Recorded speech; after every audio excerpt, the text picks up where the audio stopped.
The Sphinx, with its lion body, screams out as a Leo symbol, as a marker for an age of Leo. The last age of Leo had its ingress at around 10,500 BC. So that's the date favored by Graham and by Robert Bauval.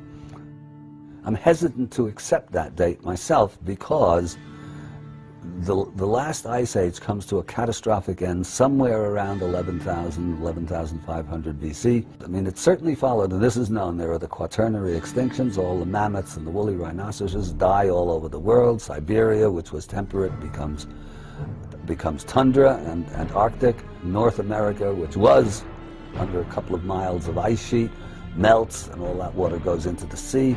The sea rises 300 feet over the course of a couple of thousand years, but in stages, and some of those stages very precipitous, maybe corresponding to the biblical flood and possibly Plato's Atlantis myth. So under these circumstances, which are catastrophic the world over, to me, it seems unlikely that the Sphinx and the pyramids, which presuppose a settled and stable and sophisticated society, could have built those amazing structures under those kinds of conditions. So that leaves anything before 10,500 BC, but I like the idea of the Leo symbolism.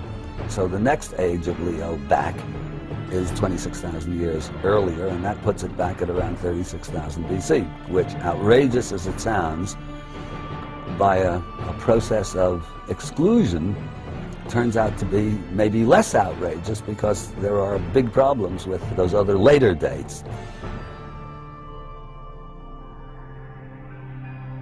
Looking at the weathering on the Sphinx and the Sphinx enclosure, that weathering was clearly formed by runoff from precipitation. It is indeed water weathering and precipitation induced, so it has to have been done in the distant past, and the question then is, how distant was that past? It could take tens of thousands of years for the Nile to have migrated 8 miles.